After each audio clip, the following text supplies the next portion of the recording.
Check our I microphone. just turned the microphone off, actually. Hello. I think hopefully we're good. Yeah, this looks good. Craig, Hello. Hey, Craig. Hello. Hey, hi, Sunni. Sunni, and Laurie, Hi. Hello. and Leela, Hey, and Leah. Kate, Hi, Kate. and Erska, Hello. Oh, Patty, hi, Patty. Valentina. Tina. So nice. Wonderful. Welcome. Stefan. Hello. Claire. Hello. And Hello. Stefan, and Claire, Hello. and yeah, that's amazing. So Oh, nice. And Shemaine, hello. wait a minute. Let me crown Leila. Go co-host. From It's so nice. Okay. Ah. Hi, Glenda. Oh, hi, Hey, good to Glenda. see you. So good to see you. Oh, and And a Orlena is very, looking very impressionistic. An impression of a person. how Uh, philosophical. what is up with that? It's really cool. I don't know why it looks like that, but I kind of love it. Like German expressionism or something. Oh, there we go. No, no, that's funny. That is cool.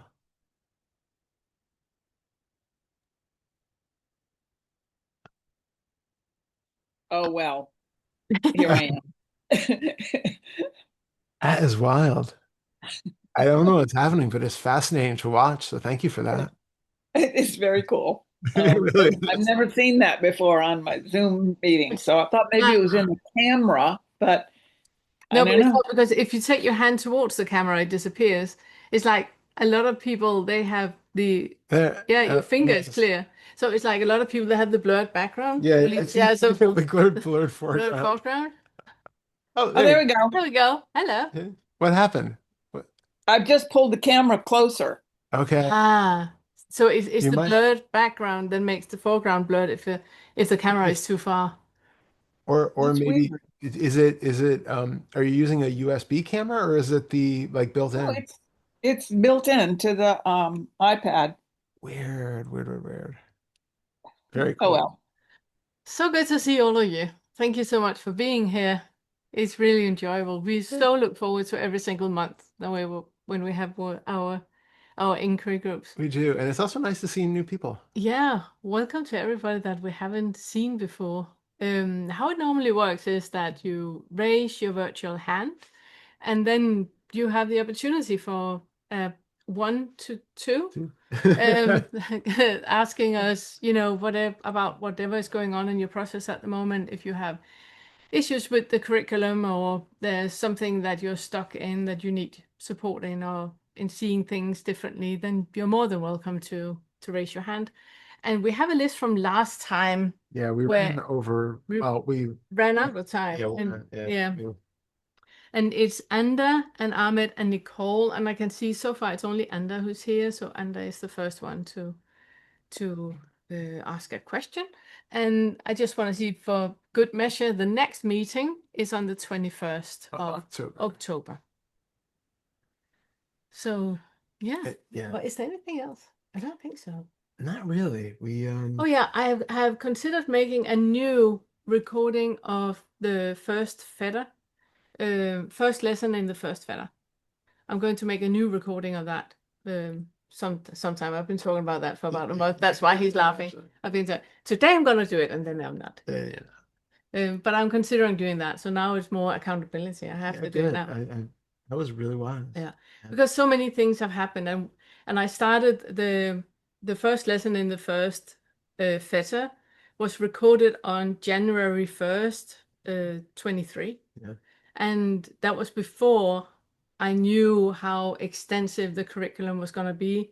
So I'm talking about that it's probably going to be like in a 6 month period, it will be done. And, 2.5 years later, it has expanded. So there's some things that I would like Yeah. to yeah, update in it. So that is coming. And now you've been held accountable. I know now I have Now to. there's no backing out. Nope. Got to do it. Okay, so I think the first one is under. If you're still up for it on if so we need to see otherwise Anya. Hi, She Sanders. says you already spoke with her at POK. Oh, Oh, okay. okay. Perfect. Okay, good. Perfect. Sorted. Thank you. Sorry, I missed that message. Okay. In that case, we'll There's with Anya. And hi, Xander. Just saw you pop in. Good to see you. Yeah, so good to see you. Okay. Let me see. Spotlight and spotlight us. We're spotlighting. There we go. Hello. How are you? Hello. Hello. Hello. Hey, Hi. nice to see you. See you. I'm already regretting that I Yeah, it looks like raised that, my isn't it? That didn't take long. No, I just want to say for anyone that sometimes it is just, getting the spotlight and coming on, that can be a hurdle on itself. And you're more than welcome just to get the spotlight and going, that was it. I just wanted to say hi. Now forget. Completely fine. It's completely fine. Sometimes that is all you need just to, be seen, and that's completely fine. But Anya, take your time. Yeah, I don't know if I have a real question yet, but what I saw in the hours or day before this meeting, that I was having there were a lot of things were happening in the mind. It was interesting. Like, I was very aware that I was making a me here and you two over there, and you are the ones that could help this me. Mm. So that was, I clearly saw that was, so there are certain expectations. Yeah. At the same time, I was very aware that you can never deliver those expectations. Nope. If you would try, it would be really wrong in a way. So I also saw that.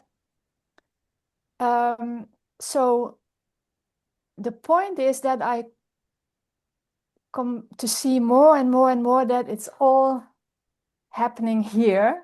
And here, I mean, at the core of my being. Yeah. And that there is every going out, even going to this meeting, is a way of going out and looking somewhere else for what is already here. So yeah, I think I am in the process of really acknowledging that and really yeah, landing there. That yeah, that there is nothing to land here. Mhm. And I'm reading a book, True Meditation by Adyashanti. I don't know if you know it, but there is a chapter I just read. It's about I don't know. I ask a question, what am I? And there is no answer. And then he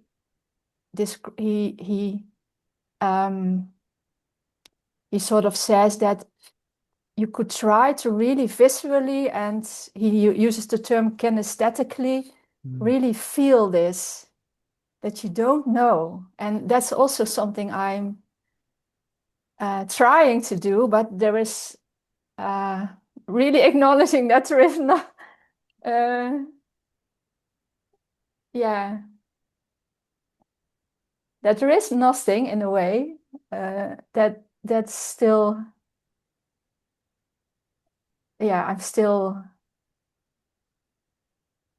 yeah. Yeah. No, Do you want to say? I have a couple things, but Yeah. it's up to you if you want to No, go first. yeah, no. The first thing I just wanted to say is that I really like that you are working so much with seeing that there is a perception of an I here and something out there, and then just stay with that. Just stay with that, curiosity for that is really, interesting that it's felt like that. And then I can start a lot of stories about I have a question, somebody else knows it. I'm reading this book, so I will know it, and noticing that underlying drive that you have, to everything, that it has to be outside of you. That is really, really fascinating. And it's for anybody else who is there, I can warmly recommend you to really be curious about staying there. What is it that is unfolding? What is it that makes you feel that distance? Because that distance is just a perceived distance. And that makes it really a potent place to be. I just wanted to say that in bracket. Yeah. Are you? No, I was just going to say on two points of what you brought up. The first is that you're right, that like you just said, you can never get the thing from somebody else. They can't fix you or show you something or any of that. I think the way that I like to think about what we do is the best we can be here in this kind of situation is a mirror, and it's just sort of a tilted mirror because we all have those blind spots. We all have those things about ourselves that we just we can't see. It's too close. It's part of our experience in such a way that we just can't even recognize it. And, and it helps to have somebody else kind of reflect that back to us and point it out. And so if you look at a mirror head on, you're basically just seeing, effectively the same thing that you see all the time. And so the hope is we're a little bit of a tilt on the mirror. We're showing you like a side of the face that maybe you don't normally see. There's like some aspect of your experience that's just showing, okay, I think you might want to look in that direction. And it's just to help kind of see something there. But ultimately, all of that is done, as you said, internally. Like that's all happening within you, no matter what you see, no matter how you see it, even how you interpret the little bit of reflection that we give is all happening in you. There is nothing outside of that as far as your experience is concerned. That is the totality. You can't step out of your experience at any point, and you can't really even get the full gist of what somebody else might be seeing or saying about you. It's just these are different ways for you to kind of have that internal perception of whatever this is that's here shifted a little bit, and it gives you a little bit of a different view of it. Does that make sense on that? Yeah, and I then, think that's the reason why I raised my hand, because there are definitely things I'm not seeing. I don't know what those are. So yeah, this is sort of Exactly. investigation. So maybe you notice something, or yeah. yeah. Yeah. And then the second part was just about that. I like that he uses the term, that kind of kinesthetic experience of that not knowing. And I just wanted to point you to, because of the way that you said it, right? Like you're trying to recognize that and then stay there when you have that kind of, you look inside and it's like, oh, I don't know what I am. And then you have that kind of moment of like a pause, right? Like there's a moment when just everything kind of stops for a second and you have no answer. And it's like, it's sort of like we have the term pregnant pause. It's like there's like a fullness to that gap that's there. But the problem is if we then try to keep that or try to do something with that and expand it, that immediate moment of trying is the self mechanism coming back in. So feeling what's there is basically the extent of it. Like as soon as you start putting on that, okay, this is the thing that I've been looking for that I need to expand, that's already blown it up. It's gone. You're already back into selfing mode. So being aware of just looking in, what am I? What does that mean? And you turn in and you have that just fullness of a question mark that shows up. And then that's it. Just stop. Don't try to do anything. Don't think about it. Don't get excited that you found it. That is the end of the looking in that moment. And let that just be for as long as it maintains, and then the mind will kick in and something else will happen, and that's fine. That's what normally happens.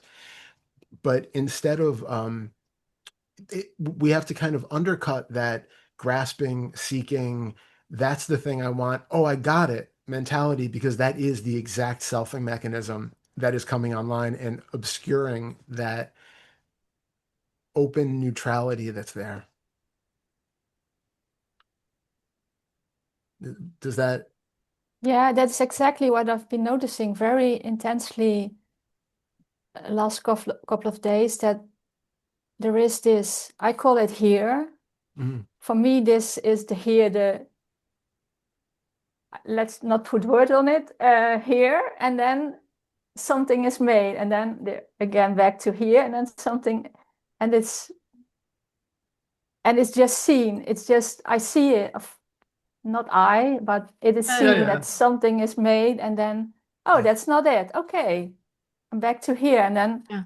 so every time, oh, that's not it, that's not it. So yeah, But now the question, sorry, Yeah, go on. but the question is then, when you're in that open, neutral, unknowing, paused state, and then the something else is created state comes in next, can you start to see that there is no fundamental difference between those two? There is no actual reality to the selfing state when it kicks in. That selfing that starts to create the sense of me here and those people there who know something or are going to fix me in some way, that's just another thought, which is overlaying that ambiguous question mark of a way of being. There yeah, is no self that was just created, and there is no them that was just created. That's just a concept. The fundamental reality does not actually change. yeah, I see that. So there will very likely not be a point where that recognition of this body and those bodies isn't possible. It would be a real problem if that was a way of constant way of being, because you wouldn't be able to tell whether you are, another animal that's stalking you or something else. Like Mhm. we need to have that just to function in society. But where we run aground, or where in the sort of normal way of being, where that causes problems, is that I really believe that everything that is here, all my thoughts about this being and this body and the way it functions, I really believe that that's true and real. And all of my thoughts about those people and those things, I really believe that that is all true, and that's really how they are, and that's really how the world is. And if we get locked into that belief system, then we're just, going to be in a pattern of suffering forever.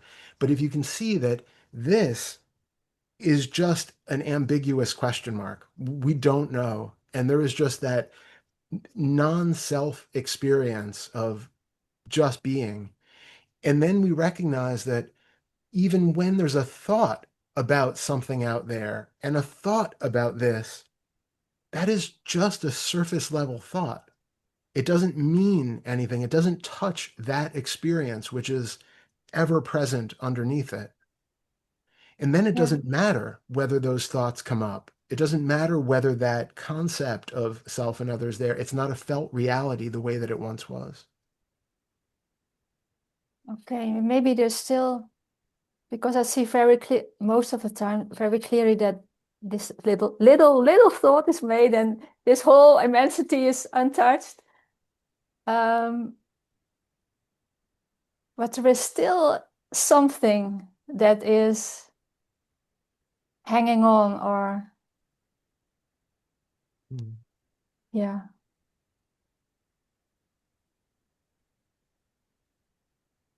And that was exactly what I was pointing to in the beginning, that having that open spaciousness that you do, that you are aware that there is an arising, what you said is so beautifully. I really, really love that explanation of it, of having that arising that is happening, and then a thought is coming in. That's completely fine, because you just go back to that arising again, and then another thought is coming in. You just keep, it's like meditation, you just keep coming back to that open spaciousness. And every time a thought comes up, it's completely fine. It's what the mind does. Like the nose is smelling, the eyes are seeing, the mind is thinking. It's completely fine. You don't need to obstruct it in any way, because it's not about the thought. It's about the attachment to the thoughts. So the thoughts can come and the smells can come and the sounds can be there. It's completely fine. If there's no attachment to it, you just stay in that open ambiguity of just being. yeah, maybe there's still, maybe it's the expectation that there would be less thoughts, or Mm. Yeah. certain thoughts wouldn't show up anymore, or But do you see that it's not, that the issue is not the thoughts, yeah, it's the yeah, attachment to the thought. Any thought can come up, then you think about, oh, I should get new curtains. If you don't believe that you need new curtains, It's just a thought about curtains coming up, and then that is dropped. But if you believe in it, you're going to start to look at colors and textures and where you can get them. That is a belief in a thought. And that's the difference. So thoughts about curtains can arise if they want to. It's fine. It doesn't mean we're getting new curtains. And it's the same with thoughts about other people or thoughts about your childhood. Those thoughts can come up. They can arise. It's okay. If you don't believe in them, if you don't have any attachment to that thought, it holds no value. Thoughts take up no space. It's just, a passing. It's just an occurrence that is happening. But if there's no attachment to it, it's just an arising, and before you know it, it's gone. And you cannot mention what you were thinking of 5 minutes ago if you had no attachment to it, because that is how little it actually matters. Mhm. You can only mention what you thought about 5 minutes ago if you have an attachment to it, because that is how much you make it matter.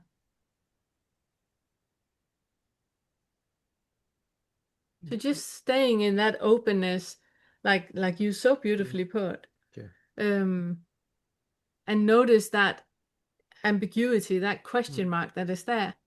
And if you have an opinion about other people or an opinion about something, then just allow that opinion to be there. Know that that is a part of selfing. It doesn't make it true. It doesn't make it anything. It's just a part of selfing. You can inquire into how that thought is connected with a visceral feeling in the body. And then you can dive into that and start to pick that apart if you want to. But like I started by saying, I really love the place you're in now, where you just notice things are rising and disappearing, arising and disappearing. That is a beautiful practice to be in. Mm-hmm. And the more you practice that, the easier it will be if you decide to dive into shadow work and childhood trauma or fear, anger, guilt, or shame, or anything like that. The more you are practiced in allowing and arising to be, the easier the shadow work is going to be. Yeah. Because that, again, is just an arising. Fear is arising. Like we had an instant, well, yesterday we were out walking, and suddenly there was an issue that we talked about, and both of us just went into freeze, which wasn't a now situation. No. That was both of us Yeah. picking up on old childhood, personality issue trauma thing.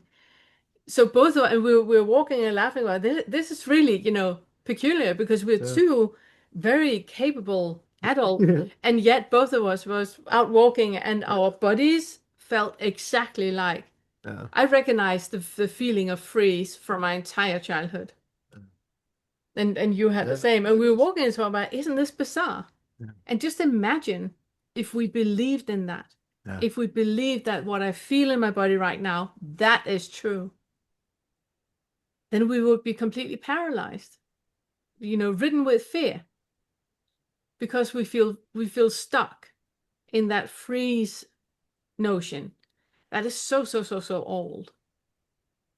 So the more you practice where you're right now, practice to experience an arising and a dissolving, the easier it's going to be for you when you dive into second fetter work with all the shadow.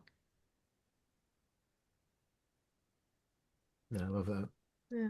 And also, I just wanted to tack on in the end, because very much related to that, part of when you say that there's still a little something that's there, I suspect it might be useful for you to notice when you have that thought about, say, in this kind of situation, they have an answer that I need or something like that, and you get that moment of feeling like a self and like an other is out there doing something. Notice if there's a visceral sensation, some sort of felt sensation in the body that corresponds to that feeling of not being okay the way that you are. Because implied in that idea that those people know something that I don't know, or they have something, or they're going to fix me, or whatever that is, there's an implication there that this moment as it is right now is not okay. There is something fundamentally wrong, either with the situation, with this being, whatever it is, that's inherent in even asking that question or wanting to be in that position of asking somebody else for advice. So just notice, and obviously it's not a bad thing to ask for advice, or otherwise we wouldn't be doing this, but just for your own practice to notice when you have that feeling of self and other, is there an undercurrent of not okayness, of something being wrong, of something being deficient or lacking? What exactly are you feeling that is probably really heavily contributing to that experience of feeling like a self in this moment, separate from those other people who, as you probably assume, don't have that kind of experience, something like that. Does that make sense? Yeah. And then when I notice it, it's just being aware, because very often I notice this here and here, mostly this area. I associate the most with an I that wants to do things or wants to prove things, or so if I notice it and feel it, what is that?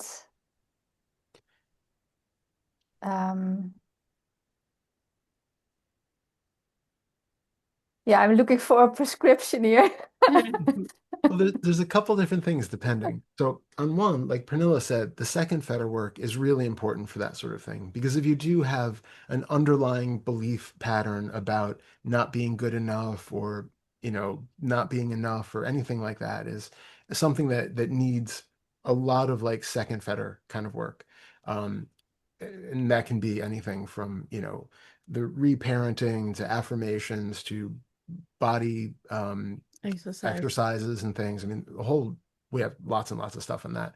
But then in a more simplified kind of in the moment sort of way, just sitting with that and recognizing for a moment that feeling as it is, as raw sensation. So you have a thought about not being okay, or I need those other people out there to do something for me. In that moment, feel that feeling of, maybe tension or sucking in the chest, or feeling of like heaviness or queasiness in the stomach or tightness in the throat, or however you experience it.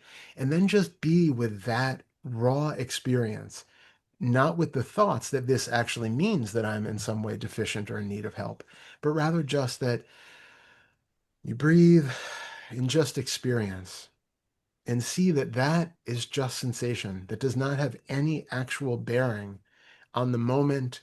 It does not prove your deficiency. It doesn't say anything in and of itself. It is just sensation that you can be with, that you don't need to fix, that you don't need to do anything about. It's just a passing, arising and passing of sensation.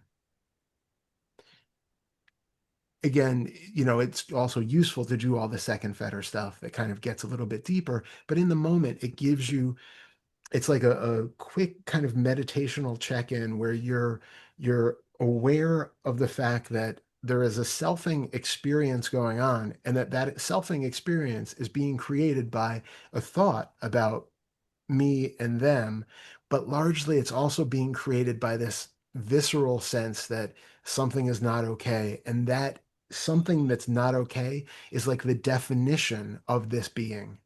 It's like, I don't know what it is, but I know that it's not all right. By being able to just be with that, you remove the definition from it, and then that whole selfing mechanism can collapse for a couple minutes at least, or a couple seconds at least.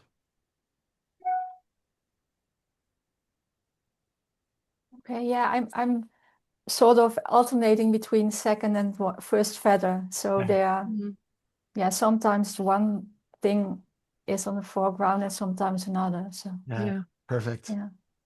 Okay. Thank you so much. Amazing. Thank you you. so much. Thank so you. much. So Thank much. you. It's good seeing you. Yeah. Yeah. Spotlight. I We have a couple others really like that description. here. I just wanted to double check. Whoops. With the chat, I saw Leela. Thank you for that. You said that our POK meeting is at 11:23. It's so funny because I just wanted to double check because I actually didn't think we had one scheduled yet. I know we have one in November, but yeah, we actually That's I what's do on their website. was it? Because we don't have So it we in our don't know calendar. that. It's not in our calendar, but we can do it on the 23rd. So if they Well, have put that, it down. huh? I will, Put it I will, down. I will put it down We don't know that. because it's so funny. I've been emailing people who, want to join our stuff and saying that, we have a date coming up in November, but we haven't actually picked it yet. I'm not sure when it is. Um, so there we go. Thank you, Leila. Thank you so We, much, we have a Leila. date. So it is still November Who did they 23rd. say? Who did they say people should email to get on their website? Oh, Still, Patty. still Patty. Still Patty? Okay. Yeah. Yep. Yep. I'll put her email in the. Oh, you're lovely. Thank you Thank you so so much. much, Leila. That's good. We haven't talked about that the other day. Like, I got to reach out to Tansha and decide what date we're doing, but there we go. Sorted. Leila knew. Thank you. Of course, Leila knew. Oh, we got Sunni. Hello, Sunni. Hello. Hi, Where you been? fine. Good. Yeah, I I think it actually leans very well on the last question because it is a lot of clinging to myself as this set person Mm, that I'm really afraid to let go. mm, Because then what? And what I have experienced lately is lots of issues of feeling my own self-worth. mm, Sort of really I'm really afraid to let go of the things I do and let go of the things I can because if I don't do them or can do a lot, then what am I? And it is I'm so much afraid of letting it go that I know that I'm overdoing it and I'm taking maybe not full speed ahead, but it is like I'm just waiting to go so much that at one point it will have to stop for me. And it's not something that I do. I will probably get injured or get sick or something. So it's like Missy. I'm so much putting this speed ahead that I'm waiting for something externally to actually make me stop. Um, and yeah, it's not a healthy way to do it. No, But I don't know how to get that self-worth up. but I think you're jumping some steps because when there's something that you need to do, can you walk us through how that feels? You're here, and then what? What is happening? Can we also just define when you say like that you do and can do, are we talking about like the long bike trips kind of doing and can do, or are we talking about like, paying bills or doing your like, working a job or that sort of thing? I would like to get credit for everything. I would like to be noticed for everything. I would like to be something for other people. Mm, And an easy way to do that is to do something that is a little bit odd, like the bike trip yeah. or other things. But it and then when I bike and I don't succeed in, let's say, trying to setting myself up for doing something, and then I cannot come through it because my body simply says, stop, you couldn't go any further, then I get so mad with myself. But Like, but that is super interesting because in our minds, Mm. you mm, set yourself the goal to bike to Paris. yeah, but I No, did no, no, that. But then I set myself another goal. yeah, exactly. So that's exactly my point. In our minds, right? Yeah. You set yourself the goal to bike to Paris. You bike to Paris and back to Denmark. I mean, in our minds, that is like fucking hell. That is like Yeah. absolute superhuman. But what you do is that you say, yeah, I'm gonna bike to Paris, but the stretch that I'm biking today, I'm gonna bike 20 minutes quicker than I did yesterday. So you keep putting another goal on yourself Hmm. that is pushing you in a way that is unfair. Yes. But I all boil it to that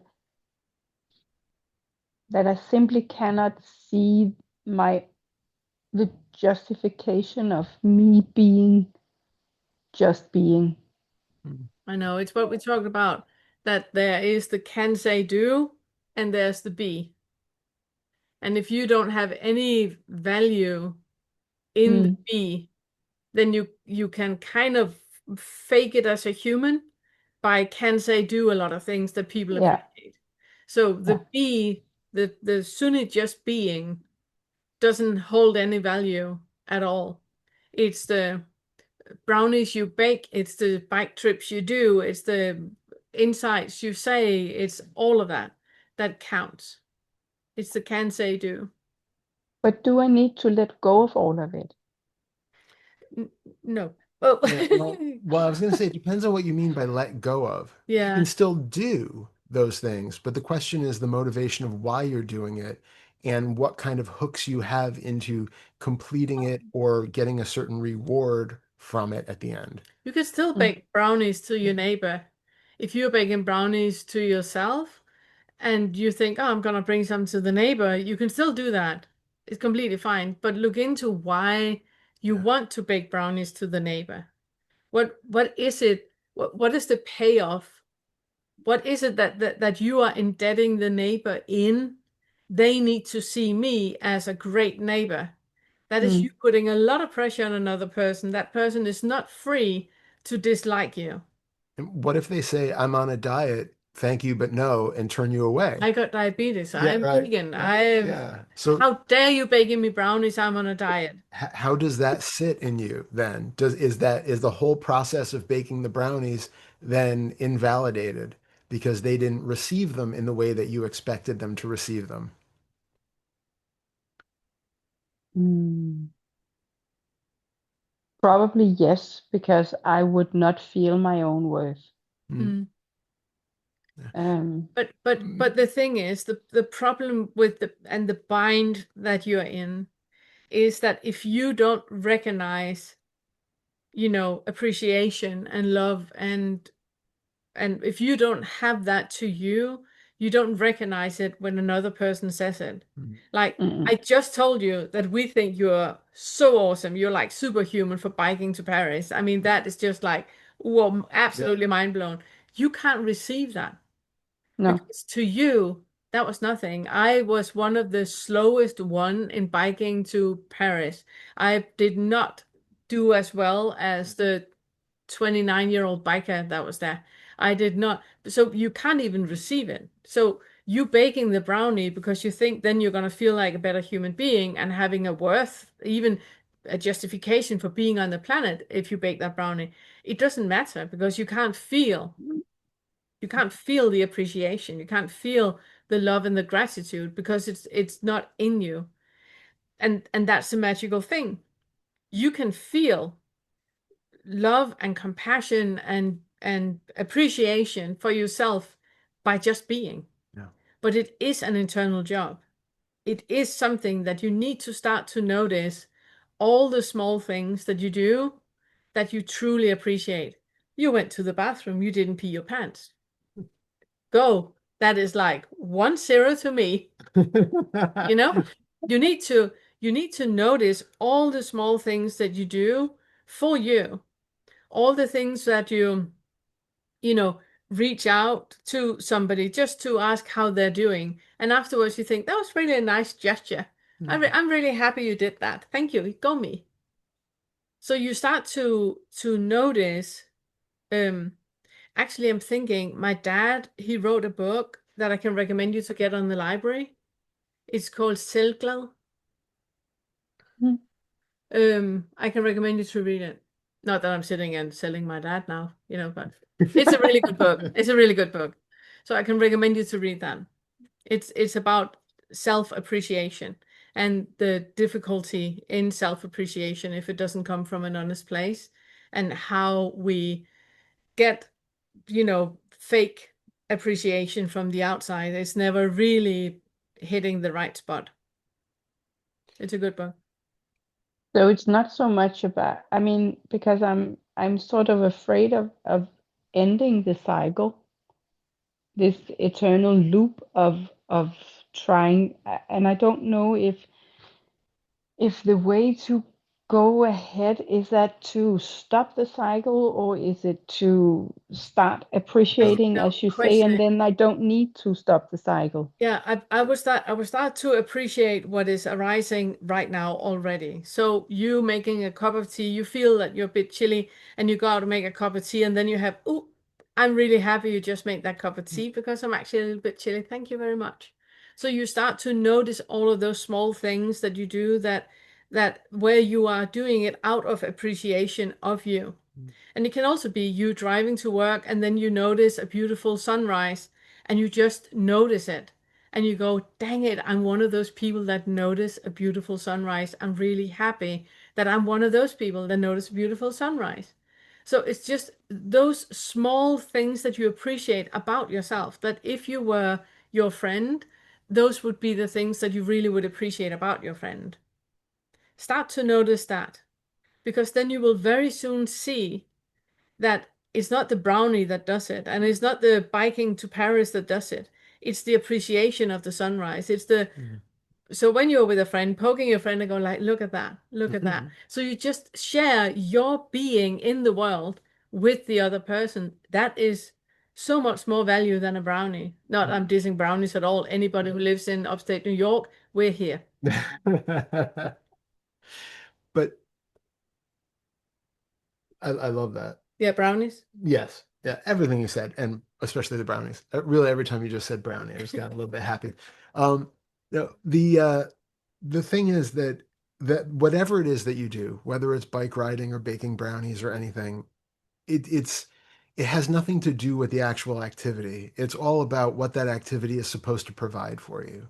So it doesn't matter if you suddenly stop every activity that you do, you're going to find something new unless you are doing what Pernille is saying and fulfilling that need. It's just going to translate to something else. Mm. So doing the actions that you enjoy and then maybe letting ones go that are not actually relevant because they're never going to fulfill that need for validation. And if you're doing them and you don't even enjoy doing them, that's just like punishing yourself. You get nothing out of that. That's even worse. But if you genuinely enjoy doing it and you can start to release those attachments to the outcome, then you're fine.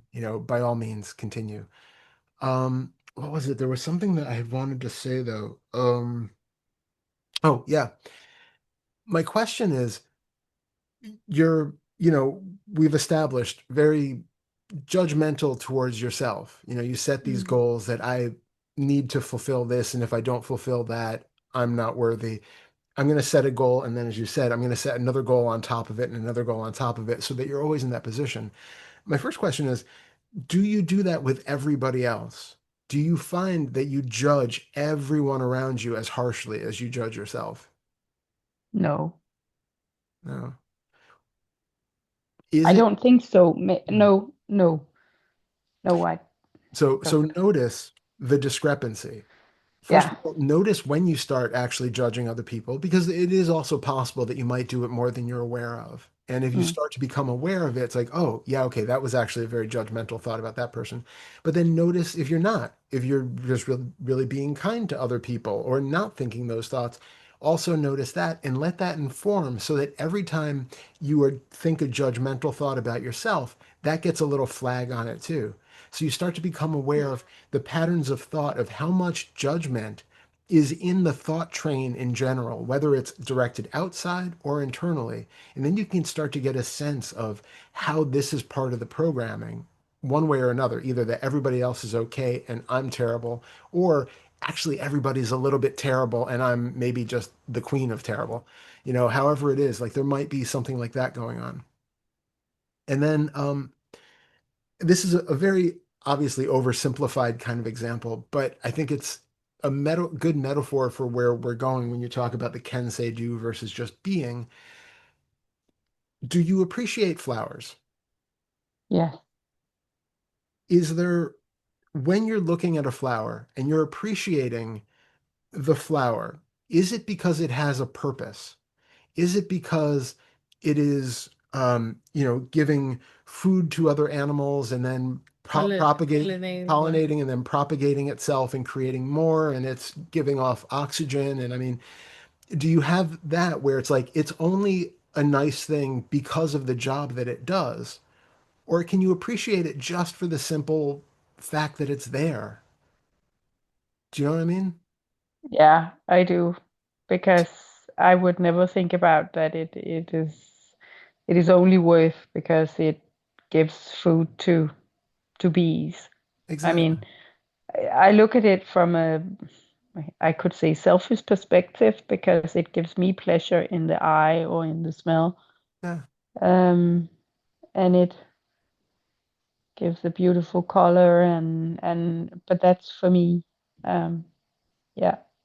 But you appreciate its being. You have a Yeah. relationship with it that it's like, yeah, I feel good that I see it, and it's just, it doesn't have to be any different. And I'm assuming that if you see, a field of wildflowers, you don't go, Mm. oh, that one's tall. That one's a better flower than that short one. Oh, that one's not quite as nice as that one. That I'm assuming that judgmental thing isn't really at work. It's just like, wow, that's just a beautiful field of flowers. And you can just kind of take it in and be with it. Mm. We can do the same thing internally. Your being is no more contingent upon the things that your body and mind do than the flower. It is absolutely just as possible to appreciate the sense that this moment, this organism, as it's appearing in this moment, is just as beautiful and and inherently wonderful as that flower in that moment. And when that flower starts to wilt and die, it doesn't lose its value because of that. It doesn't lose its value when it's no longer feeding bees. This body doesn't lose its value, and this being doesn't lose its value when it's no longer bike riding to Paris. Those are two completely different things. One is not contingent upon the other. Yeah. So having that kindness towards yourself and starting to see that no matter what this is, no matter what it thinks, no matter what it looks like, no matter what it feels like, no matter any of those things, there is an inherent value in just the act of being. It's not even an act, just the being of being. And if you can start to appreciate that, that undercuts that entire mentality that I have to prove my worth by doing, doing, doing. Mm. Yeah. Thank you. You're Thank so you, welcome. Sunny. It's really nice And seeing is this the second feather stuff? Or Yeah. is it? Yeah. Yeah. Yeah, it Okay. is. Yeah, it is. Yeah. Because it's I about guess that so. underlying belief that you need to be any different than you are. And it's what was programmed from the second trimester to you being 3 years old. So a lot of it is pre-verbal, but it's Mm. part of your nervous system that has been programmed in this way, and that is what we're working with in the second fetter. Mm. Because it's an entire bodily feeling of I am not okay, and if I feel it in my body that I am not okay, and it's just because you were programmed to that. It doesn't hold any truth. No. So yeah, Good. second. Okay. Thank you so You're much. love. You're lovely. Thank Oh, you. you. thank you so much. Lovely. Thank you so much. So are you. Yeah. Lovely Mm. flower. Reflecting it back to you. Yeah. Yeah. Yeah, you can only see it because you Yeah. recognize it in yourself. Exactly. Okay. Yeah, Good. sure. Yeah, Yeah. thank you. Thanks, Sunny. Thank you. Okay, next up we have John. Hello, John. Hello, John. Lovely to see you. So good to see you. Look at you, Men in Black, Man in Black, sitting there with your Yeah. sitting with your sunglasses, looking all dashing with your Very- suit. Yeah, very dapper. Um, well, that's good. I've fooled you as well. We completely bought it. I my boss got back from being away today, and while they were away, like I had to have like an HR meeting with people about essentially being accused of something that I didn't do. And then like the day after that, or maybe 2 days after that, the, political current event thing happened. Uh-huh. And the violent one. Yeah. And that started like, I just started having these, if I give it a name, it would probably be a panic attack. Yeah. But what I've, like I was sitting in my office and I just felt sick, like I was going to explode or vomit. And I was like, I'm going to literally go outside and touch grass. Yeah. And so I did.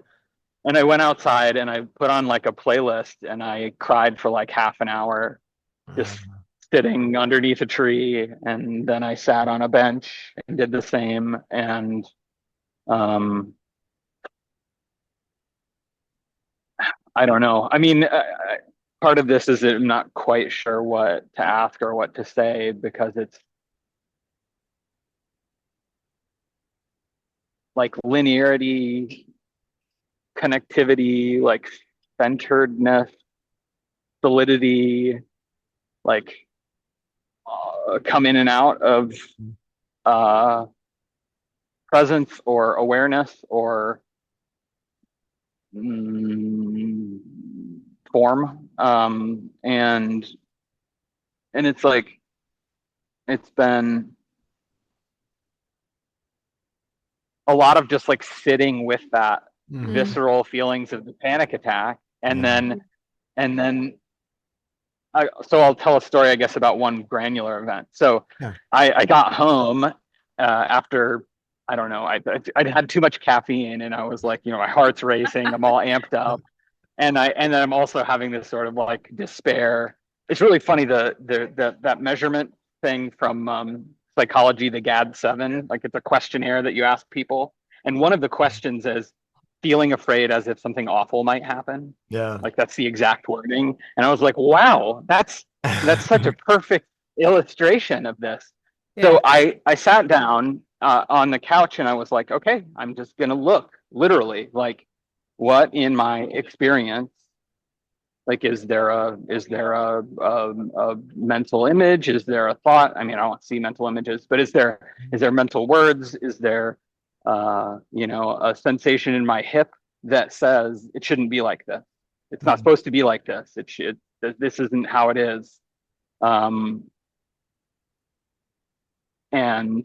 I sat like that, and then I don't know if I fell asleep or just kind of blinked out. But when I came back, I passed through very quickly in this sort of like waking up, world reconstructing moment, like passed through very quickly this series of thoughts that was like, oh yeah, you're doing so well. You're going to figure this out soon. And it went, gotcha, sucker. Like, there is no soon. It's already, you either know or you don't know. And knowing and not knowing occur now.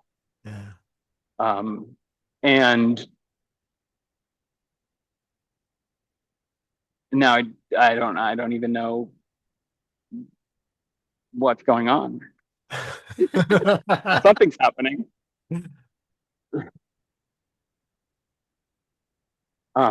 There's been kind of like, that back to like I, me, mine, body, but if there's any moment even of just like, I'm having a mental tantrum or something, and I go, okay, look for what's here. Yeah. Wonderful. It just goes, all of it's like, and like, you can't even tell like what, like, if anything even is like, because one of the expectations I had when I looked into like higher fetter stuff was something that now I think back and I recall like occurring when I was much younger in a psychedelic experience. It was like things being or existing like in some kind of way was a thing, and it's not been a thing since then. So it's like a weird, it's like almost kind of a dissociation. But anyway, the point being that like that's been abundantly clearly not there, like not being constructed. And I'm only fabricating the notion that that maybe was there right now as a story about my past, or right now Yeah. as an expectation about what you might say to me, Yeah. you know. And it's like, why, you know? And like, I don't need an answer, but to that why, I am obviously asking for something. No, but I don't know what it is. But I love that. I love that clarity. I'm skipping a bit in everything that you said and just going straight to that one because I really, really love that. I love that clarity, that whatever you think about your past was just created. Yeah. Whatever you think that is going to happen in the future, it just happened. You know, everything is arising in the moment, and whatever you think has an attachment into a time perspective in any way, well, it just arose. It was just right now. And I think that clarity is what helps you when you have panic attacks. I obviously don't know if you still have those experiences, but a feeling of panic attack, it is, there's an arising right now. And I think that the majority of a panic attack is not what is arising right now. It's fear about what might arise in a moment, or might still be an issue in a year. Yeah. The essence of the panic attack, it's very, very narrow. Yeah. I saw that precisely exactly so when I sat down, I closed my eyes, and it, like, everything, you know, there was the sensations in the body, and then there was this sort of like intensity to it, and it was almost like a layer cake or something. Like, and then there was a point at which, like, just paying attention to the body, paying attention to like thoughts that arose, all of a sudden it was just like, and it was like, oh, all of this is still here, but none of it's really connected. Yeah. Like, none of it's referring to any other part of it. Yeah. Like, that thought doesn't mean anything about that sensation. Exactly. That thought doesn't even mean anything about itself. And it, but like what you were saying is, it like the density, that any notion that there was like some weight to this, like, oh my God, it shouldn't be like this. Yep. That just all disappeared. It was almost suddenly as if like, and not in an invalidating way, but like, what was the big deal? Exactly. Exactly. That's what I mean when we talk about the emptiness of these things. They're not only empty of an inherent existence, like they're compounded from all of these different conditions and associations and assumptions, but also the visceral sense of them is also empty of density. Like, they are just these wispy thought things that have no actual inherent nature or density or reality beyond their own, you know, wispy, ephemeral existence. Yeah. I love that you saw it that clearly. Yeah. That it was just, oh, yes. Yeah. And it's funny too, because as everyone was talking and I was listening, and I was like, oh yeah, this is all about me, you know, too. And I don't mean that in like to invalidate their own experience, but like their questions are the questions, you know, like it's in that sort of, it touches all those layers and it becomes part of the texture of that. I don't know what I'm trying to say here, but the point was that, like, the notion of a path, or like, I guess I didn't see that, like, and maybe this is like kind of that some of that like very deep version of the third fetter, where like doing anything for a reason at all. Is that third? I can't. Yeah. Like I'm not saying there isn't causality, but like, all I have is this right here. Yeah. Like, if I were to do a scientific experiment about that, you know, or to look at you know, to think about my past or my children growing up or whatever, and like, well, okay, I'm looking at a picture. When am I doing that? I'm doing that now. Where is that? That's the picture sort of seeing itself here. And it's, I just, I don't know. I guess I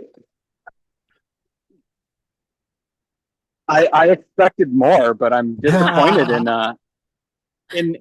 a good way. Yeah, Yeah. Angelo DeLulo put up a really good video recently called "Where Are All the Cool Things," That's funny. where he's talking to someone who's like sort of at this point where it's like, I don't know, you're so at the end of it where that it's like, what were we even doing? Yeah. Yeah. But Yeah. also like clearly there was a power, like something happened, something was done. Yeah. But yeah, so I appreciate that, and there is still some sort of, I guess I'd call it solidity.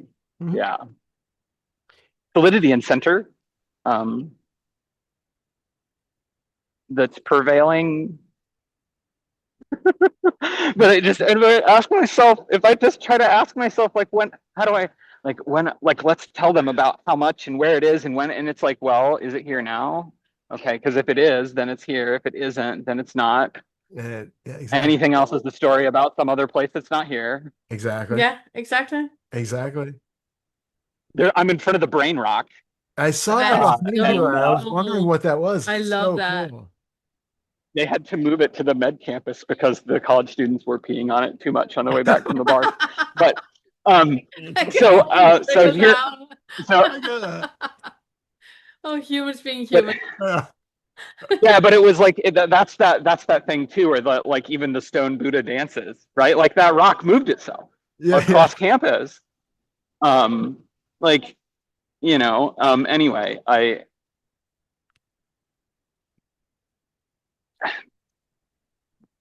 like something is happening. Yeah, of course. There's nothing to do. No, just really, I mean, on one hand, right, we talk about the process just kind of doing itself. So you are there, right? It is doing the thing. There is nothing to be done in that regard. On the relative level, or using relativistic language, then exactly as you said, when that feeling of density or centrality or center of experience is there, the system is basically, if we want to take the I language out of it, the system is basically learning to, as soon as that is there now, investigate what is actually here the way that you've been talking. And then as soon as those things are there, you have the exact same experience where there's a thought, there's a sensation, nothing is connected, nothing has any inherent beingness or meaning, and then poof, it's gone again. And so in that next moment is not there. And there was so here's an example of like that constructing in real time. Like, so I have this tension, like a kind of like a muscle knot or some sort of tension or something. It almost feels like my hip needs to pop. Yep. And if I stretch it, I was like stretching it while we were listening and earlier, and I realized that a thought comes up like, oh, I've had these experiences of like things letting go, and then those, like, I can see that the muscle tension lets go simultaneously, and so but then it was seen from the other direction, where it was like, okay, so but now recognize that this muscle tension is here right now, and to imply that it has to go somewhere else, it has to go away to also see that insight, is nonsense, because it's here right now. And so it's like, that's also just a fabrication. It is arisen because that tension is here now. And it's always changing. Like, if you look at it, very closely, close my eyes and feel the shape, blah, blah, blah, like, there's texture to it or whatever. But like, I was creating a notion that like, well, it'll happen when that goes away. Like putting it in the future. Also like moving the goalposts. Was it Anya? I think that, or no, not Anya. The person who was last on. Sunni. Yeah. Like moving the goalposts. I've been moving the goalposts. And it's like moving it away from right here. It's like, where else are we gonna go? Exactly. And but yeah, I feel like there was there's the notion that there was another thing to say about this, but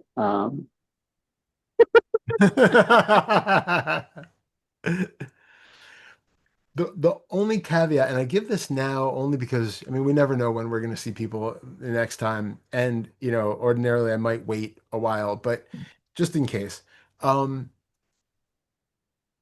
fully take on everything that you're saying now, right? And fully be there and fully absorb and really like get into let it soak into the cells about that. Here is the only time. Here is the only now. All of that is only the way that it is. However, once that is like fully marinated into this experience so that it is so fully understood that it can't be questioned, then make sure that that's not becoming a belief where this is the way that it is. You got right, to because it like there too. has to be a way that things are. Right, Exactly. because that's the trap. Like, Yeah. okay, yeah. Exactly. So It reminds me. yeah, no, it's No, just go ahead, Dave. it's a temporary understanding that is super, super important for it is an For antidote everything. as an antidote for understanding things in the kind of linear way that we used to, but it's also not a stopping point. So just giving that kind of caveat, take it in, but be loose about that too.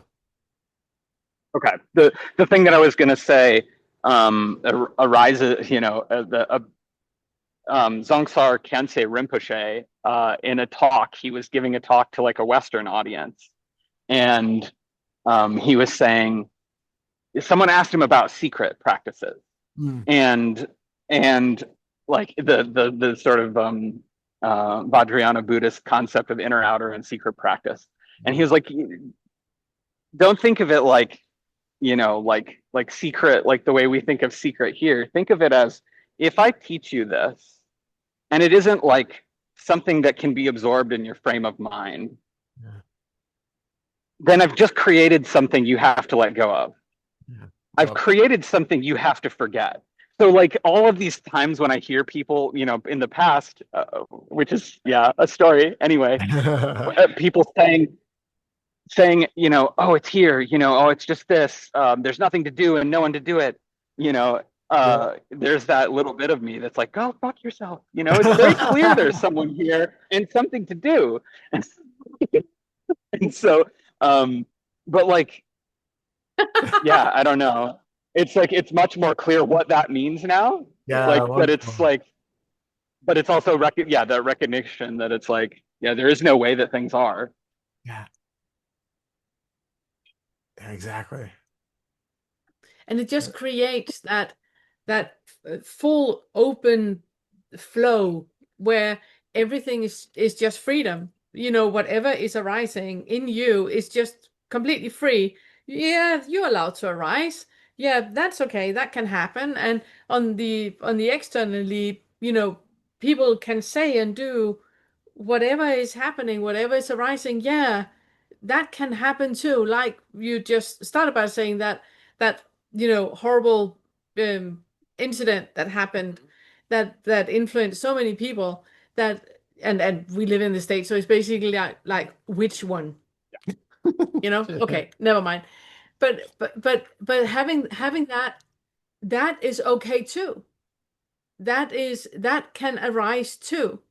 So it doesn't create a Yeah. foundation. It doesn't Right. create a foundation for panic attacks or anything else because it's okay. On that level, I'm just want to say I'm not pro gun violence. I'm not pro any. Please don't anybody listening. It's not what I'm saying.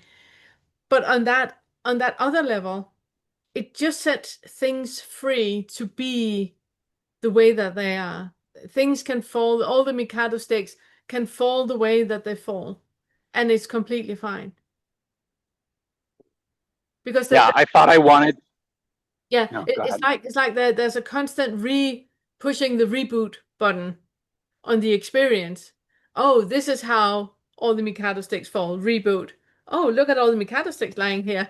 I'm gonna take the yellow one. Reboot. Oh, look at all the Mikado sticks lying here. It's like it just creates a freedom, a feeling of freedom, because there's no attachment to things being in a certain way. Yeah, I think because I passed through this just like very visceral, like I'm never going to be enough. I can't protect my children. Maybe I even can't protect myself. Those were like kind of the thoughts that arose during this sort of like crying very hard. I was shaking Yeah. period.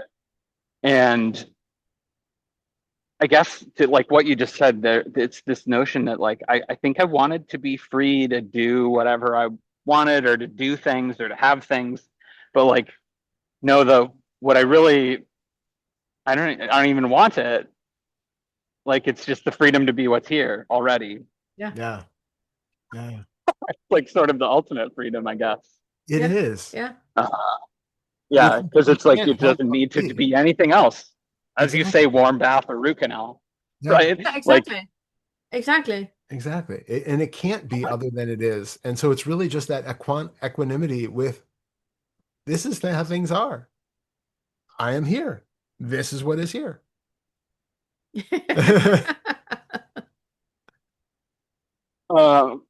yeah, I mean that nap's gonna go right up my nose, and I'll be so uncomfortable. And you know, either it does or it doesn't. It's either happening or not. Like, Exactly. but even that, yeah, even saying that, yep, I get that. Yep, Yeah. like even saying, oh, it's gonna happen or it's not. Like, it's already too late. You've already Yeah. put Yeah. some.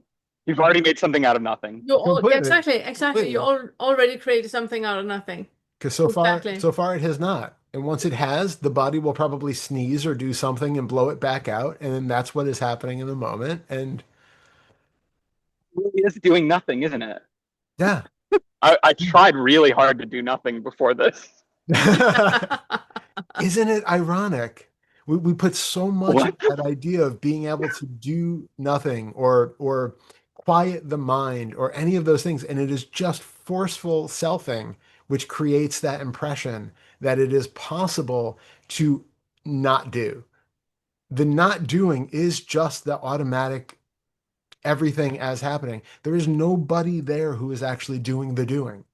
And really seeing that frees up so much where the body is free to be in action. The body is free to sneeze and go to work and do all those things. But the question is the one who is doing, who has that feeling of doership and agency, does not have to be there for that experience to continue happening unabated. I don't want to get political, but we've fired the management team. Oh, wow. Yeah, Wow. that's the metaphor. Yeah. Got it. Got it. You know, we don't we yeah. There's no manager. You know, is out of a job. Exactly. Yeah. Exactly. Yeah. All right. Well, thank you, Yeah. guys. Thank you Thank so you. much. That's Thank you. wonderful. That I was love it. Thanks wonderful to everyone hear. for the time too. Oh, it's such a pleasure. Yeah. And again, it's a nice look. I feel a little underdressed, but it's really nice. Yeah. Yeah. Yeah. So good seeing you. Yeah. So good seeing you. And I love your insights. Love it so much. Well done. Hope to see Thank you next you. time. Oh, wow, Craig. Craig, wonderful. Hey. Good afternoon. Good Hello, Craig. afternoon. Good to Wonderful see to you. see you So again. good to see you. Do you remember me from the POK Yeah, We meeting? do. we saw you. Yeah. Okay, this Yeah. Our poet. yeah, the boat. The A poet friend. what I just talked about last time was my failure to feel love in the moment. Yeah. Something happened this past week. There was a friend I had lost contact with literally decades ago who was in town, and extreme level of love I felt for him. I even had to hug him 3 times before I would leave. Oh, That's wonderful. I did write about it, and I understand the tests I put on people before I love them. mm, But what I don't understand is what test I apply to myself so I allow love of myself. I get, I have extreme confidence in my ability to analyze. I can't analyze this. no. It's because it's not, it's something, it's a bit what we talked with Sunni about, that it's not something that is arising in your mind. It is arising in your body. That is where the felt sense of self-love and self-esteem and self-worth is coming from. It's felt in the body. And if you your entire life have had that, top down experience of yourself, that life can be analyzed, and how you feel about other people, it's what you think about them, and how you conduct yourself in life. It's how you think about you and what you think other people will think about you. So all of it is happening up here. What we're kind of like nudging you towards, it's the feeling of it. And you can't really use your mind too much. You can use your head to look good, but you can't really use it for much in what we're doing here. It's much more about feeling the body. And when you had that, met with your friend, and you just had to hug him, that was a feeling in your body. You had a feeling in your body that it was just like, oh, just need to squeeze him and feel him, and that is coming from the body. It's not something, oh, I should hug him again. It's not mental at all. It comes from the body. You're just urged to do it. So I would build on that feeling that you have, use that as a copy paste. So anytime that you have a thought about something, see if you can find that in your body. What is arising in your body right now? And you might have like a complete desert where there's like complete numb, you don't feel anything. There's nothing. Just start by feeling your feet on the floor or your bum in the seat, feeling your breath going in and out. So it's just all of that, like basic things. So you start to notice your pulse. You might not be able to feel your pulse right now. If you start to notice it, you can practice yourself to feel your heartbeat. You can practice yourself to feel your body more. And slowly you will open up to emotions as well. So you can feel emotions in your body. But I must say, it's a very typical thing for men, and particularly in your generation, because you were raised from second trimester to 7 years old, you were raised not to feel. You were raised to, you were not supposed to be heard. You were supposed to be, seen. So it is like that, pushing yourself down. Whatever joyous feeling you had to pack down, because otherwise you might be punished for being noisy, or you might be, there's like a full generation of men that has exactly what you talk about, that I can analyze, everything, but I can't feel anything. So I really want to applaud you for opening up for that. And for when you then see your friend, that you act on what you felt, that you were brave enough to feel that I just need to squeeze him again, and you acted on that. That is like really breaking a mold. That is where you start to feel emotions in your body and opening up for that. And then you are a poet. I would warmly recommend you to see if you can put words to it. What is it that you feel in your body? Not what you think about it, but if you should describe this feeling in your body, how would you describe that? And you can use words. You're really good at that as well. Like really using metaphors to describe that feeling in your body, because as a poet, you can take that to next level. Well, I did write, but I can see where I need to write more. Yeah, and especially because I love the poem that you wrote, which was, very, you could see that kind of, like I said, that's like, the progression of understanding of the way that, it's viewed, but it's still very cerebral in a way, right? Like there's no real getting into the guts of the felt experience in that way. It's like, there's the heartbreak and the things that are there, which are referenced, but it's still from like a cerebral overview. And so what Pernille is talking about is really getting down into the felt viscera of it. And whether you can put that into words or not is, might be a really good experience and experiment for you. But ultimately, it's about being in the viscera of it. And my curiosity is in terms of finding it for yourself and finding that openness for yourself, when you stand in front of a mirror and look, what is your basic valence, that felt valence of that moment when you look at yourself in a mirror? Is it positive? Is it neutral? Or is it negative? There might be actual thoughts that come up with it, but what is the overall, feeling tone of that experience of looking in a mirror?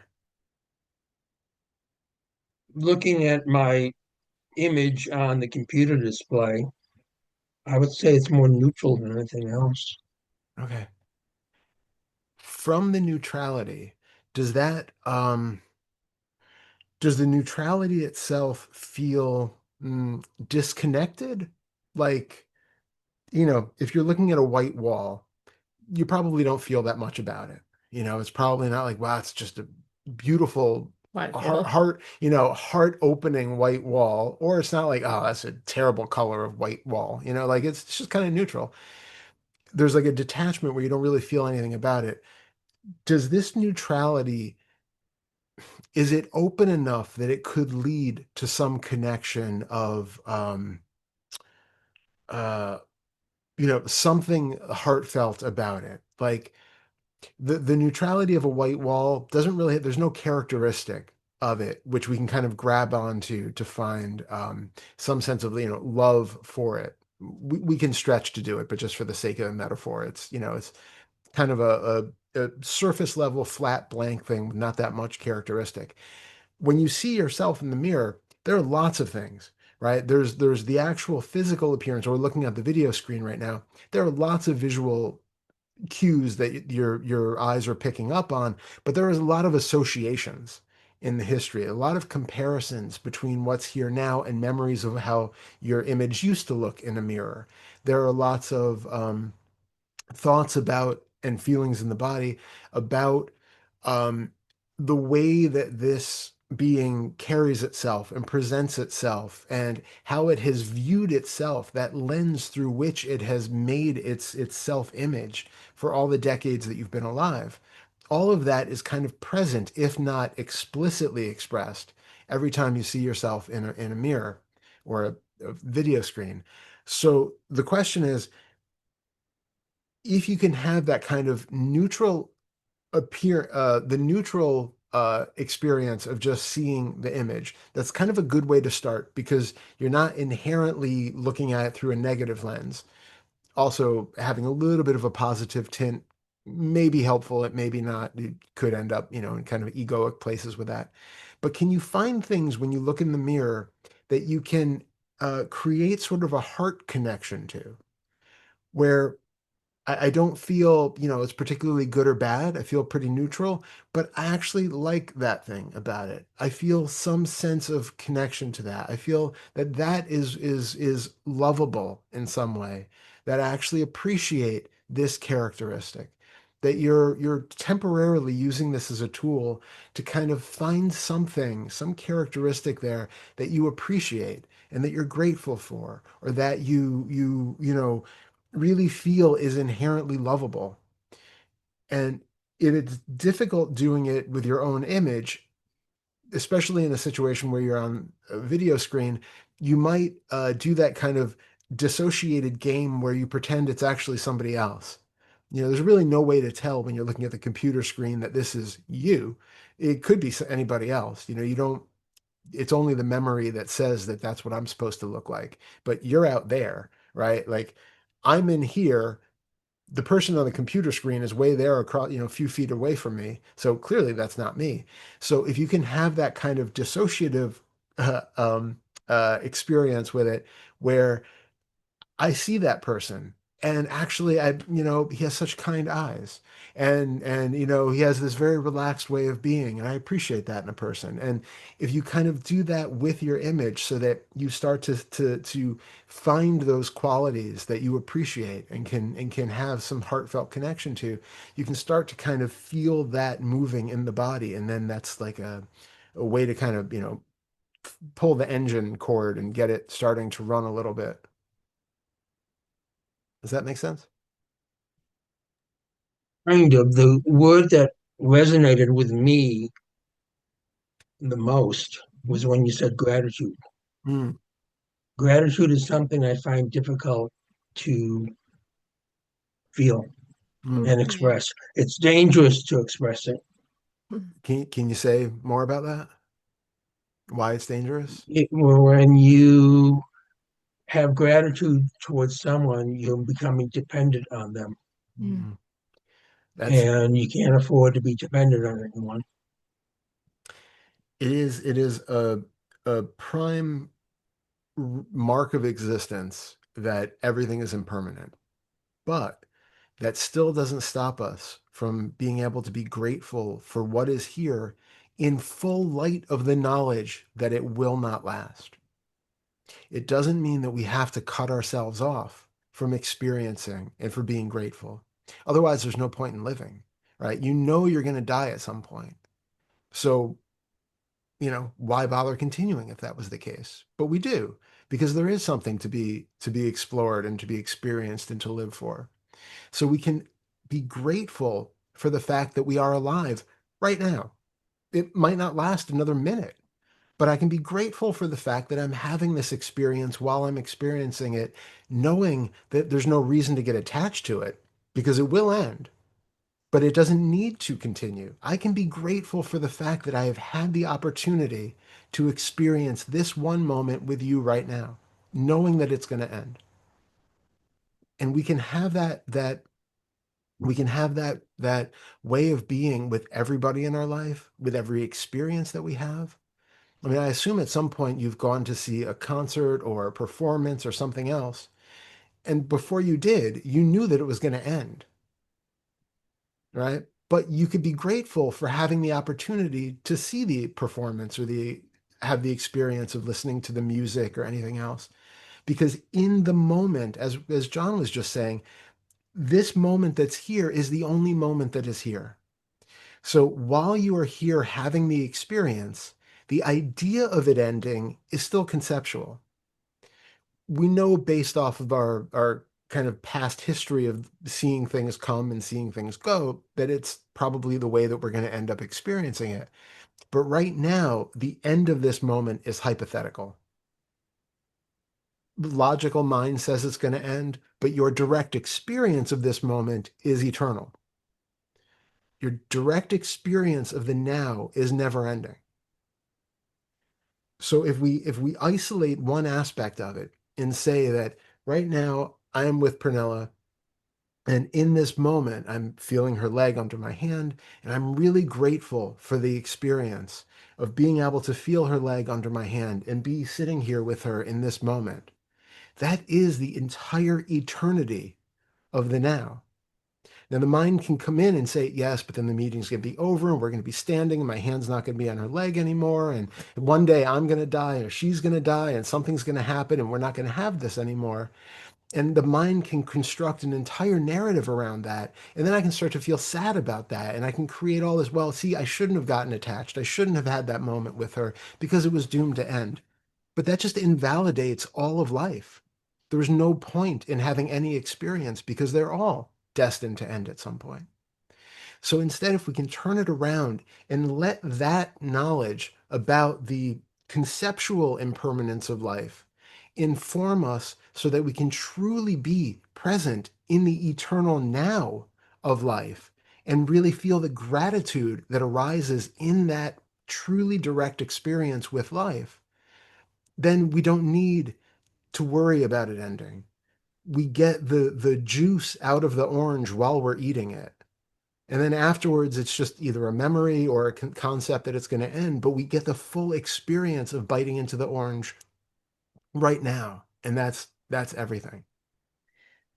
I, yeah, I love that. I love that. I would suggest you to look into if what you have about gratitude, if that is really about gratitude or if it's about expectations. Because expectations and gratitude are tied in together. And like Todd said, that if you have an expectation, you say something kind to me, and I smile, and you feel really, really happy. And then I say something horrible to you. And then, you cannot feel gratitude all the time. You cannot be grateful because look, she turned around and she was horrible to me. But that is only an issue because you had an expectation of me being kind back to you. If you really build on what Todd just talked about, that every moment is impermanent. This moment right now will evaporate. So that gratitude you feel, that connection that you feel when we're sitting now looking at one another, that gratitude, it's filling up the entirety of this moment. There's nothing else. And there's no hooks into a future that have expectations to how that future is supposed to pan out and that it needs to be in a certain way.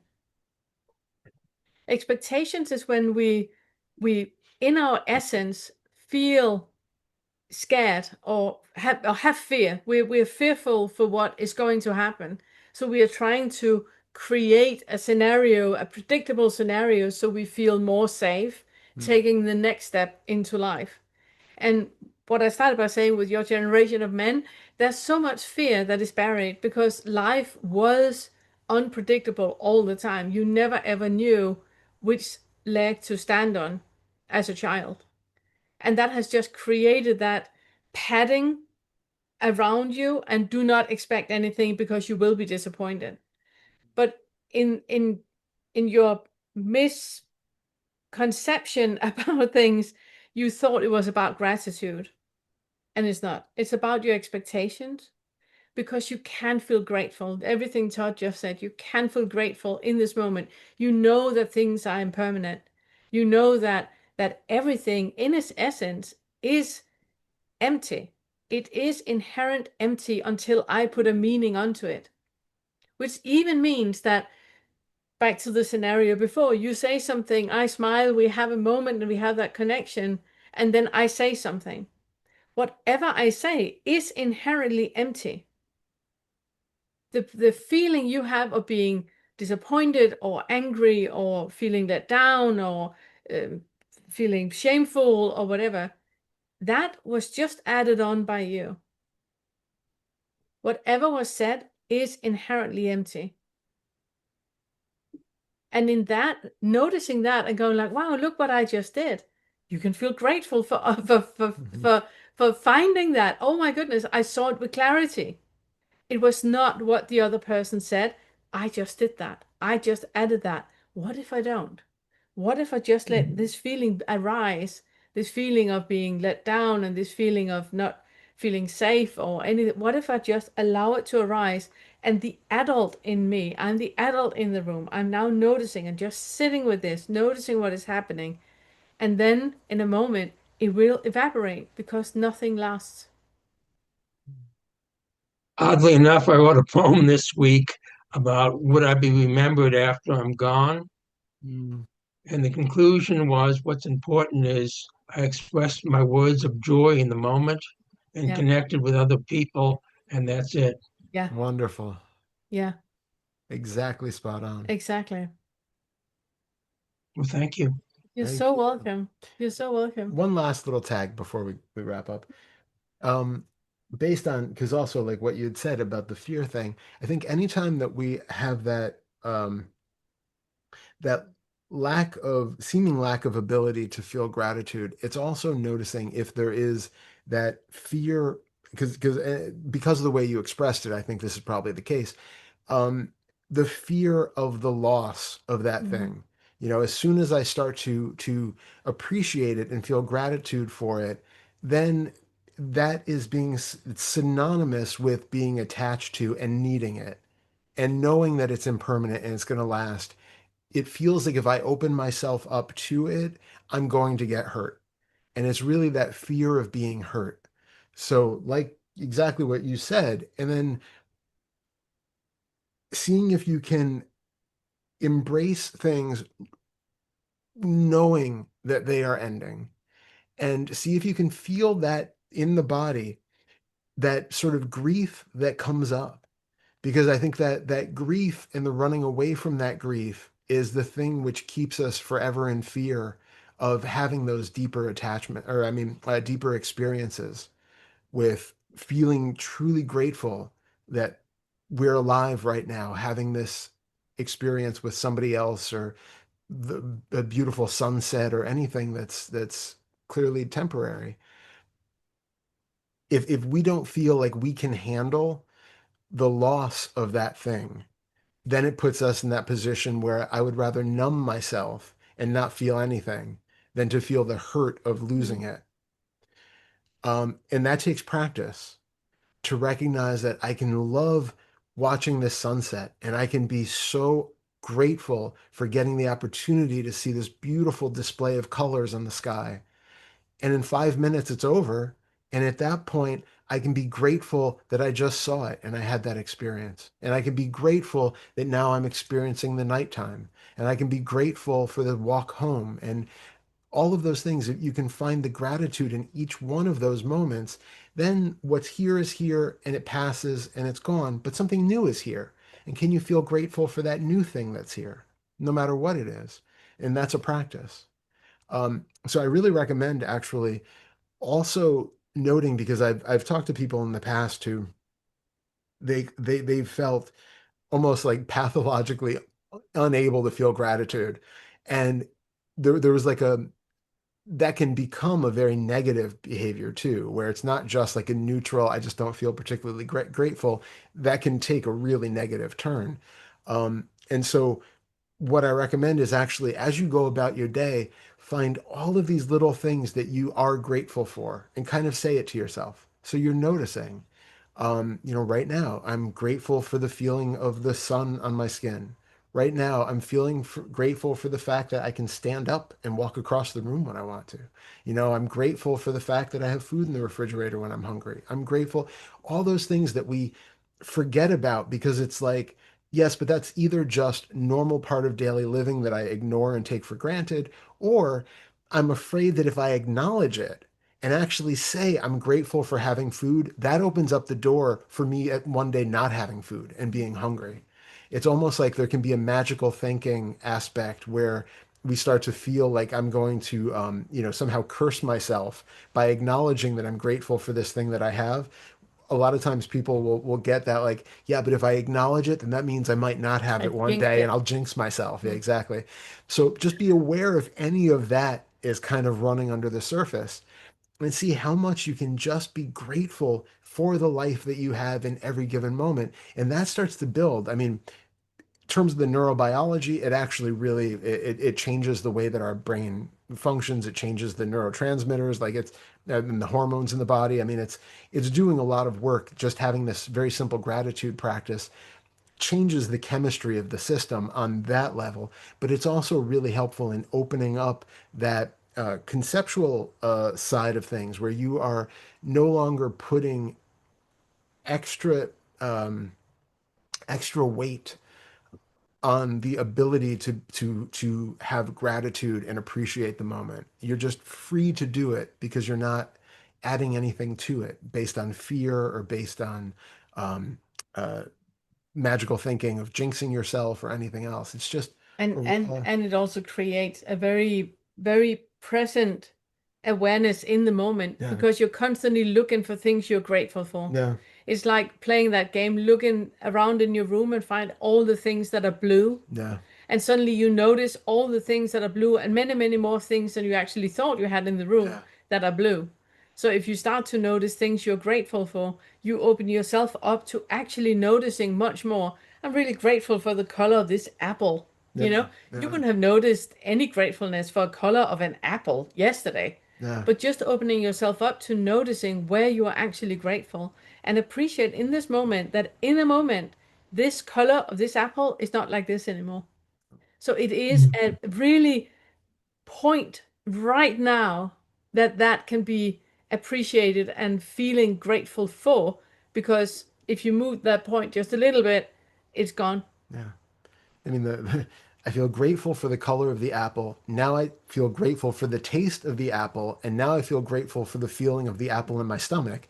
All of those are different experiences. Each of them has changed and ended, but you have been grateful for the entire process along the way.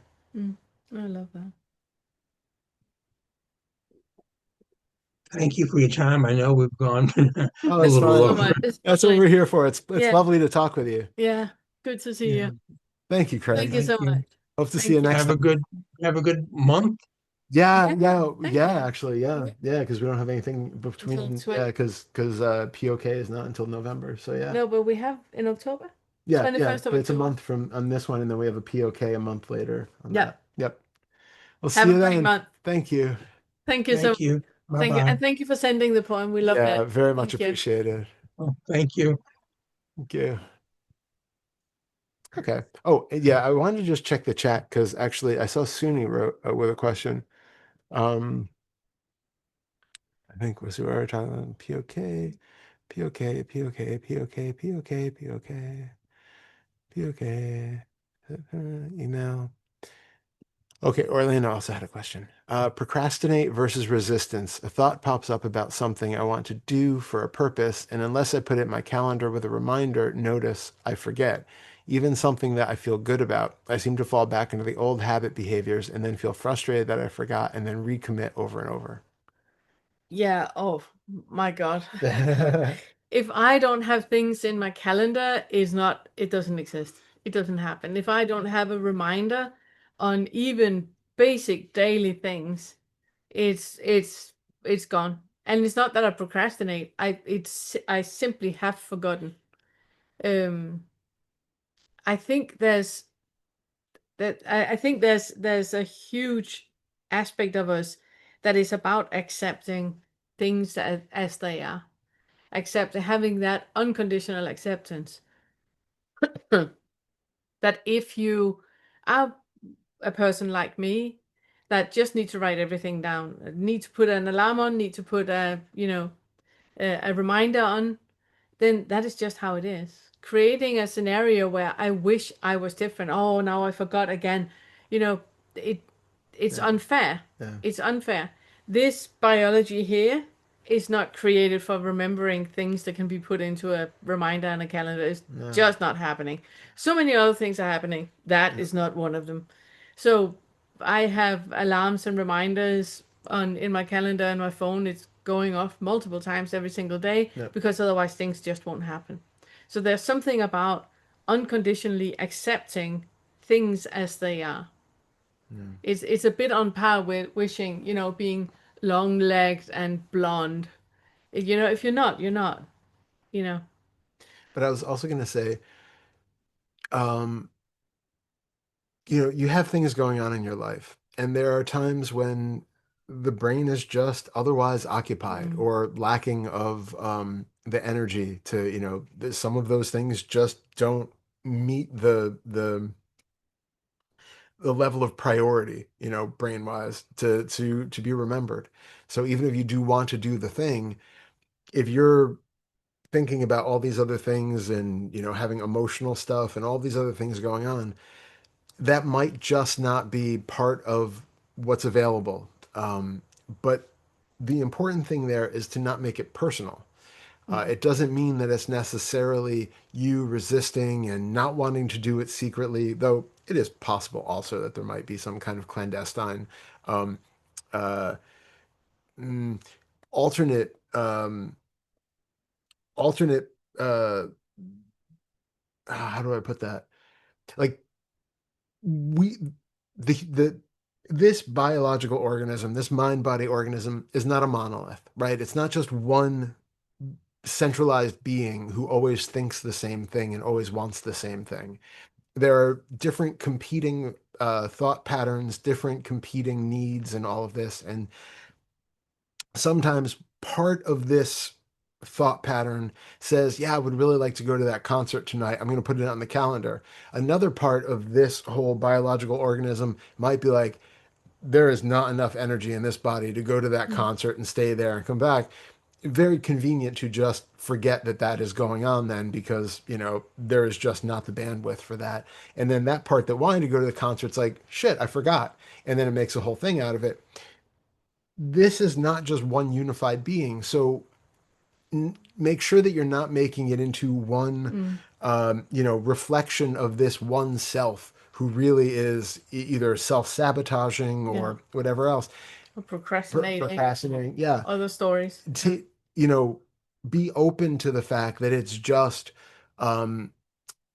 competing aspects of different thought processes in biology, which sometimes lead to one outcome, going to the concert, and sometimes lead to another outcome, conveniently forgetting that the concert exists and taking a bath instead. Notice what's happening and then kind of go from there. If it becomes something where you notice, like, you might want to become aware if you feel physically tired, emotionally drained, things like that, which might be leading more likely towards um, the event of, going to bed or taking a bath or not going out or something like that, as opposed to going and being social and going to different events that you might be interested in. You can start to kind of gauge maybe there's a physical reason for that underlying it. But yeah. And also just, just be more accepting with what is actually happening, because it's also that, oh, I forgot to hoover today. That can just be a thing. I forgot to hoover. I will probably forget tomorrow as well. And that is just how it is, and there's nothing more about that. If I can forget it today, I can forget it tomorrow, and that's completely fine. We've forgotten to do laundry how many days in a row, and we remember at Completely. night just before bed and go, oh yes. Yeah, forgot that too. Did not happen. So it doesn't need to be anything more than that. It can just be that, and there's no attachment into what that reflects back on you to what type of human being you are. Oh, you're the human being that forgets to hoover and do laundry, aren't you? And that means something. Yeah. All right. Hopefully that helps. Yeah. And then Sunni had said, could you explain what is after the "it is only in the present," as you talked with John about? So I think if I understand your question, it's because I had said that this is sort of a temporary understanding that everything is only present, only happening in the now, and that any thought about the past or thought about the future is in the mind. And in our direct experience, we cannot tell that there is any other time than here. In our direct experience, if we didn't have a memory engaging, showing us images from a supposed past or that sort of thing, we would have no idea that we didn't just spontaneously poof into existence right now exactly this way. That we would not know that anything else has ever happened anywhere if we didn't have a memory filling in the gaps in this moment. But that direct experience is not necessarily actual truth. It's the most raw way that we can experience our perceptual world, but it doesn't mean that it is like ontologically true, that it is objectively true outside of us. There are different levels of truth depending on the scale that we're looking at. The biological being right here seems to be real in a way that it can, uh, you know, touch a leg, eat an apple, speak, go about its life, hold a job. All of these things can be going on. There is a level at which that's true. There's also a level at which it's true that there is no body and it is just a field of subatomic particles and quantum fluctuations and quantum possibilities. It's not even, it's so mind-blowingly vague and intangible that unstructured and unstructured. It bears no logical connection to the life that we all live in these biological organisms. And there is a level of reality at which, if I strike a match and touch it to a paper, there is a causation there that a flame touching a paper causes a chemical reaction that causes this paper to disintegrate and no longer be here. And most likely, if I were to burn a book now, that book is not going to spontaneously reappear in a week. It's probably gone. It's just ashes and then becoming something else. So there is a level of truth at which there is causality, and we can experience something like time, which is itself a very complicated and relativistic thing. Why did you say that word? I know. It just opens up such a can. But just the point that none of those are the only truth. And the reason that I said that to John was because we can get into that experience where, oh, okay, I used to believe that there was a linear arrow of time from the time that I was born to the time that I die. everything is connected. I cut my arm today, so I have a scar for the rest of my life. I can always look back at that scar and know that the scar did not happen before I got cut. You know, there's a progression where one thing leads to another, to another, to another, and there is a level at which causality is real, and it does, you know, I'm sitting here now because of all of the causes and conditions that have been since the beginning of the universe that have led to this, everything being in alignment such that we are all sitting here just like this. There's a level of truth at which that's true. There's also a level of reality at which, in this direct experience, like I said, none of that is available outside of conceptual thought. Outside of conceptual thought, I do not know that subatomic particles exist or a quantum field exists. I do not know that time actually exists beyond this seemingly eternal point of moment. I do not know that anything exists outside of this room. There are so many things that I cannot know outside of what is here in direct experience without using some sort of conceptual thought. And our problem is just that it's very easy then to go from the beliefs that we had about the linear arrow of time and how I thought things were to the direct experience where everything is just now, and recognizing, as you said, and as John said, any concept that I have about the past has to be a fabrication of a memory which is happening right now. And any thought about a future is an imagination which is happening right now. All of that is also true, but it's not the final ultimate truth. If we get stuck there, we've just taken on a new belief about the way things are, and it's only sort of partially true. So what we're ultimately getting to is this kind of ambiguity that we've talked about already today, where everything is both simultaneously true and not fully true, and where we don't have to get caught up in the belief that time really exists the way I experience it, or exists as the way I conceptualize it, or that causation exists exactly the way I experience it, or that causation doesn't exist at all. All of those are just ways that we can experience the world or conceptualize the world, but they're not the ultimate truth that sums up all of existence. Wow. Thank you. Is that That was wonderful. okay? That was Thank you. wonderful. I hope that helps, Sunni. Yeah, that was wonderful. Just wonderful. Thank you. Okay. Um, Thank you. Thanks so much. Thanks for you. Thank you so much. Wonderful. Does anybody else have anything? I do have a session in a while. Yeah, so I think now is a good place to stop. That was wonderful. Thank you so much. Thank you. And thank you so much for everyone for asking your questions and being brave and authentic and coming. We're so happy to see you. Yeah, All of you. And we're so happy to see all the new faces as well. Yeah. Thank you so much for being here. Next meeting is the 21st of October. And it's the same time, same link. You got all the information, and we look forward to see you guys. Yeah, and yeah. Thank you so much. Thanks, everyone. Thank you so much. Lots of love. Thank you. Bye. Bye. Bye. Bye-bye. Thank you. Bye-bye. Thank Thank you. you. Bye. Thank you.